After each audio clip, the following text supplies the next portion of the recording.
आज हम company audit के तहत एक अति महत्वपूर्ण विषय के बारे में अध्ययन करेंगे और एक निबंधात्मक प्रश्न सामान्यतः इस चैप्टर में बनता है कि एक नवनिर्मित कंपनी की अंश पूंजी का उसके स्थापित होने से पहले के वर्षों में जांच करने की प्रक्रिया का संक्षेप में वर्णन कीजिए। तात्पर्य प्रश्न विद्यार्थियों, यदि कोई एक नवनिर्मित कंपनी है तो उसका यदि अंकेक्षक अंश पूंजी का अंकेक्षण करना चाहता है या उसके स्थापित होने से पहले के वर्षों की जांच करना चाहता है तो वह किस प्रकार से करेगा। इसके उत्तर में विद्यार्थियों हम लिखेंगे कि सामान्यतः आप देखते हैं जब भी कोई कंपनी की स्थापना होती है तो प्रत्येक कंपनी पार्षद सीमा नियम में अंश पूंजी की अधिकतम सीमा निर्धारित करती है। पार्षद सीमा नियम वह है जिसे कि उसके अपने जीवन काल में निर्गमित करने का अधिकार होता है। अर्थात कहने का तात्पर्य विद्यार्थियों, सीमा नियम जो कंपनी अधिनियम के तहत पार्षद सीमा नियम कंपनी के द्वारा बनाया जाता है उसमें कंपनी के द्वारा यह उल्लेखित रहता है कि अपने जीवन काल में अधिकतम कितनी अंश पूंजी का निर्गमन कर सकती है। यह पूंजी अधिकृत अंश पूंजी कहलाती है, जो कि हमने पूर्व के अध्याय में भी पढ़ा है। कंपनी अधिनियम 1956 के अंतर्गत एक कंपनी द्वारा केवल 2 प्रकार के अंश ही निर्गमित किए जा सकते हैं। पहला है, हमने पढ़ा है विद्यार्थियों, समता अंश और दूसरा है पूर्वाधिकार अंश। किसी नवनिर्मित कंपनी द्वारा किसी अंश पूंजी 2 तरह से निर्गमित की जा सकती है। एक नवनिर्मित कंपनी है अंश पूंजी का निर्गमन 2 प्रकार से कर सकती है। पहला बिंदु है विद्यार्थियों, नगद रोकड़ में निर्गमित अंश, अर्थात जो अंश निर्गमित किए जा रहे हैं उसके बदले में हम नगद प्राप्त कर रहे हैं। दूसरा, नगद रोकड़ के अतिरिक्त अन्य प्रतिफल के लिए निर्गमित अंश, अर्थात कि अन्य जो हमने सेवाएं ली हैं उन सेवाओं के बदले में या हमने कोई संपत्ति खरीदी है उनके बदले में भी हम अंशों का निर्गमन कर सकते हैं। तो सबसे पहला बिंदु है विद्यार्थियों, नगद रोकड़ के लिए निर्गमित अंश। किसी नवनिर्मित कंपनी की अंश पूंजी के संबंध में सभी व्यवहारों का अंकेक्षण करने के लिए निम्न कदम उठाए जाने चाहिए। पहला बिंदु है विद्यार्थियों, अंश निर्गमन के अधिकार की जांच। अंकेक्षक को कंपनी के पार्षद सीमा नियम तथा अंतर नियमों को देखकर यह ज्ञात करना चाहिए कि कंपनी की अंश पूंजी कितनी है और वह किस प्रकार के अंशों में विभक्त है, कि अर्थात कुल कंपनी की अंश पूंजी कितनी है और किस प्रकार के अंशों में विभक्त है। समता अंश पूंजी, पूर्वाधिकार अंश पूंजी के रूप में विभक्त है और कितनी टोटल अंश पूंजी है जो कि वह अपने जीवन काल में निर्गमित कर सकती है और वह किस प्रकार के अंशों में विभक्त है। प्रत्येक श्रेणी के अंशों का अंकित मूल्य क्या है, face value of the share, अर्थात कंपनी के अंश नंबर ऑफ शेयर्स कितने हैं ऑथराइज शेयर कैपिटल के तहत and the face value of the share, उसका अंकित मूल्य कितना है। इसकी सहायता से अंकेक्षक यह देखेगा कि कंपनी ने जिस प्रकार के अंशों का निर्गमित किया है वह पार्षद सीमा नियम एवं अंतर नियम में आते हैं या नहीं। अर्थात ये जांच करेगा अंकेक्षक कि जो कंपनी अंशों का निर्गमन किया है या कर चुकी है वह पार्षद सीमा नियम और पार्षद अंतर नियम के तहत कंपनी को अधिकार है अथवा नहीं है। दूसरा बिंदु है विद्यार्थियों, अंश निर्गमन प्रक्रिया की जांच। अंकेक्षक को देखना चाहिए कि निम्न प्रक्रिया का पालन किया गया है या नहीं। पहला बिंदु है इसमें आवेदन, एप्लीकेशन। एक सार्वजनिक कंपनी को अंश पूंजी निर्गमन को पूर्व कार्य विवरण की एक प्रतिलिपि कंपनी रजिस्ट्रार के पास भेजनी होती है और फिर कंपनी द्वारा क्रय विवरण की प्रतिलिपि के साथ आवेदन पत्र के साथ जनता में निर्गमित किया जाता है। आवेदन पत्र जारी करने से पूर्व संचालक विशेष प्रस्ताव पारित करके अनुसूचित बैंक में खाता खोलते हैं, प्रार्थना पत्रों को एकत्रित करते हैं तथा आवेदन राशि आवेदन खाते में जमा कराते हैं, जिसे हम एप्लीकेशन मनी बोलते हैं, कराता रहता है और एक निश्चित समय अंतराल के बाद आवेदन पत्रों को कंपनी के पास भिजवा देते हैं। कंपनी आवेदन पत्रों की जांच के बाद इन्हें आवेदन एवं आवंटन पुस्तिका में प्रविष्ट कर लेती है। बंटन, इसके पश्चात कंपनी बंटन की कार्रवाई प्रारंभ करती है। बंटर पर कंपनी अधिनियम द्वारा कुछ प्रतिबंध लगाए गए हैं जो कि निम्न प्रकार हैं। पहला बिंदु है विद्यार्थियों न्यूनतम अनुदान, मिनिमम सब्सक्रिप्शन। एक कंपनी उस समय तक अंशों का बंटन नहीं कर सकती है जब तक कि उसे न्यूनतम अभिदान की प्राप्ति न हो जाए। कंपनी संशोधन अधिनियम के अनुसार कोई भी कंपनी अंशों का बंटन नहीं कर सकती है जब तक कि उसे संपूर्ण निर्गमित का 90% अभिदान प्राप्त नहीं हो जाता है। बहुत ही महत्वपूर्ण चीज़ है विद्यार्थियों, जो कि हम प्रथम वर्ष में भी पढ़ते हैं इश्यू ऑफ शेयर्स में, कि जब तक कंपनी को उसके द्वारा निर्गमित किए जाने वाले अंशों की कुल 90% का अभिदान नहीं प्राप्त होता है तो कंपनी अपने अंशों का बंटन नहीं कर सकती। इस राशि के प्राप्त न होने पर निर्गमन रद्द माना जाता है एवं आवेदकों से प्राप्त राशि को लौटाना होता है। निर्गमन मूल्य का कम से कम 25% भाग आवेदन पर आना चाहिए। दिस इज़ वेरी इंपॉर्टेंट, कि जो इश्यू प्राइस है उसका 25% एप्लीकेशन के साथ प्राप्त होना चाहिए। यह राशि नकद में प्राप्त होनी चाहिए। प्राप्त राशि अनुसूचित बैंक में जमा कराना।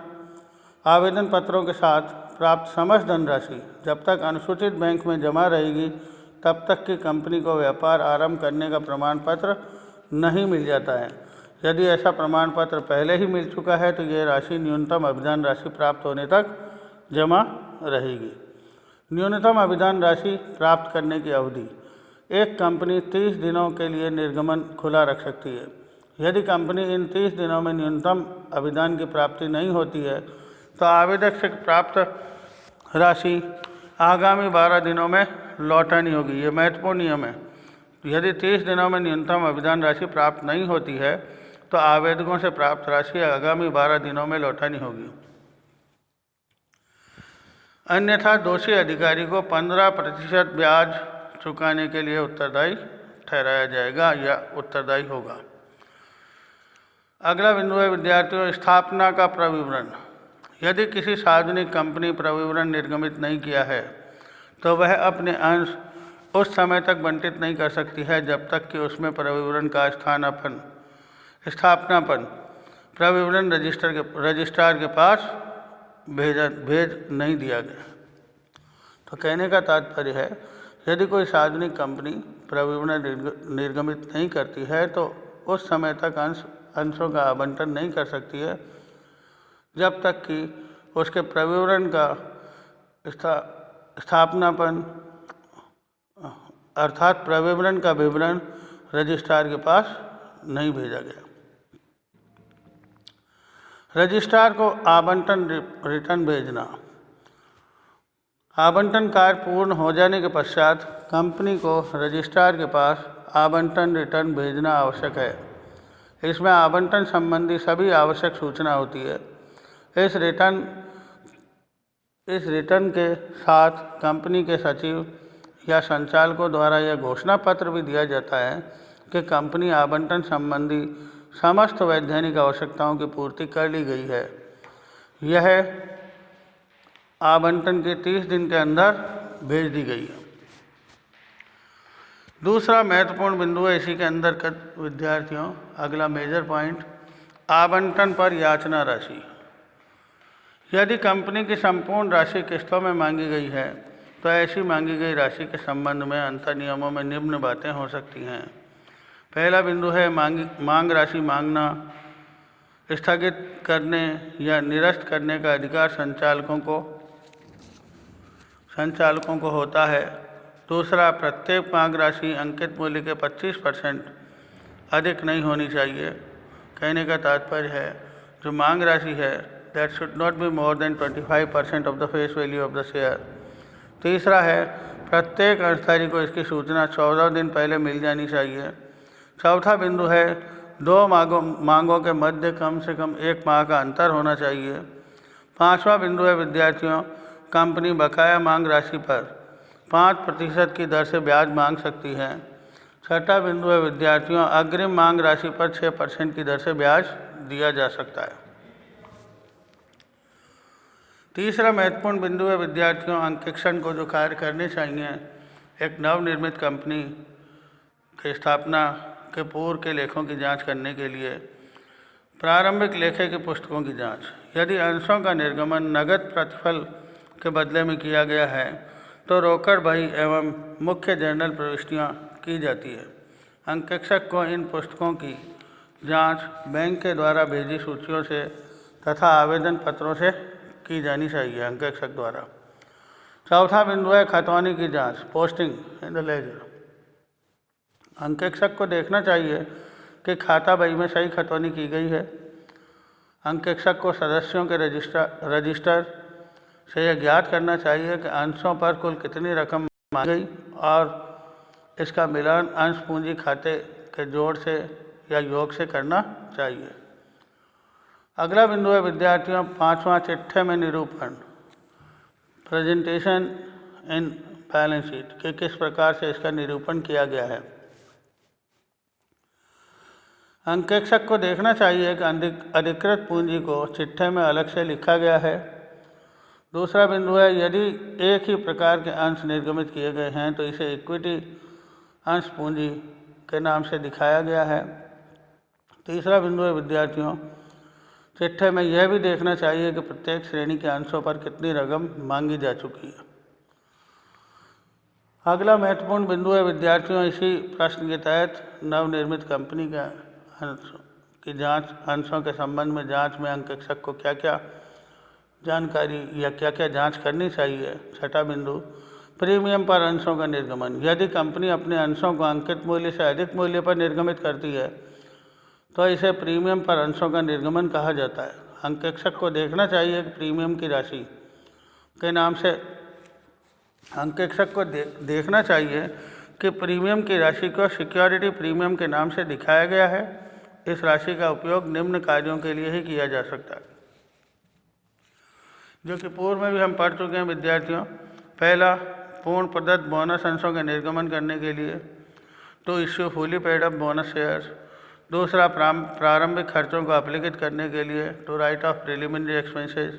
तीसरा, अंश या ऋणपत्रों के निर्गमन पर दिए जाने वाले बट्टे, कमीशन आदि को अप्लिकेट करने के लिए। चौथा, शोध्य अधिमान अंश या ऋणपत्रों के शोधन पर चुकाए जाने वाले प्रीमियम की व्यवस्था करने पर। सातवां बिंदु है विद्यार्थियों अंशों का बट्टे पर निर्गमन। यदि कंपनी अंशों का निर्गमन अंकित मूल्य से कम पर करना चाहती है तो इसे बट्टे पर अंशों का निर्गमन कहते हैं। अंकेक्षक को यह देखना चाहिए कि नवनिर्मित कंपनी ने अंशों को बट्टे पर निर्गमित नहीं किया है, क्योंकि अंशों का बट्टे पर निर्गमित व्यापार प्रारंभ करने का प्रमाण पत्र मिलने के 1 वर्ष के पश्चात अथवा अंशों के प्रथम निर्गमन के 2 वर्षों के बाद जो भी दोनों में से पहले हो किया जा सकता है। 8वां बिंदु है विद्यार्थियों नगद रोकड़ के अतिरिक्त अन्य प्रतिफल के लिए निर्गमित अंश। अंशों का निर्गमन रोकड़ के अतिरिक्त संपत्ति विक्रेता या व्यापार विक्रेता को क्रय प्रतिफल का भुगतान करने के लिए अथवा कंपनी के प्रवर्तकों को अपनी सेवाओं के लिए निर्गमित किया जा सकता है। इस स्थिति में अंकेक्षक द्वारा निम्न कदम उठाए जाने चाहिए। पहला बिंदु है विद्यार्थियों अंश पाने वाले व्यक्ति के साथ अनुबंध की और आवंटन के संबंध में संचालकों की कार्रवाई विवरण की जांच की जानी चाहिए। तो कहने का तात्पर्य है जो व्यक्ति अंश पा रहा है उस व्यक्ति के अनुबंध की और आवंटन के संबंध में संचालकों की कार्रवाई जो विवरण रजिस्टर है उसकी जांच की जानी चाहिए। दूसरा बिंदु है विद्यार्थियों अनुबंधों को आवंटन विवरण के साथ रजिस्ट्रार के पास फाइल कर दिया गया है अथवा नहीं। तीसरा बिंदु है आवंटन अंशों की सदस्यों के रजिस्टर से जांच करनी चाहिए। जो सदस्यों का रजिस्टर है, रजिस्टर ऑफ मेंबर। और अगला बिंदु है चौथा, ऐसे अंशों के चिट्ठे में निर्गमित की गई पूंजी के अंतर्गत पृथक शीर्षक के रूप में दिखाया गया है अथवा नहीं। तो ये एक महत्वपूर्ण प्रश्न है कि एक नवनिर्मित कंपनी के अंश पूंजी का उसके स्थापित होने से पहले के वर्षों की जांच यदि अंकेक्षक करता है तो उसे क्या क्या चीज़ों की जांच करनी चाहिए और क्या क्या सावधानियां बरतनी चाहिए। धन्यवाद विद्यार्थियों, ये बहुत महत्वपूर्ण विषय था जिसके बारे में मैंने आपको जानकारी दी। एक सारगर्भित प्रश्न जो अक्सर पूछा जाता है। बहुत बहुत धन्यवाद।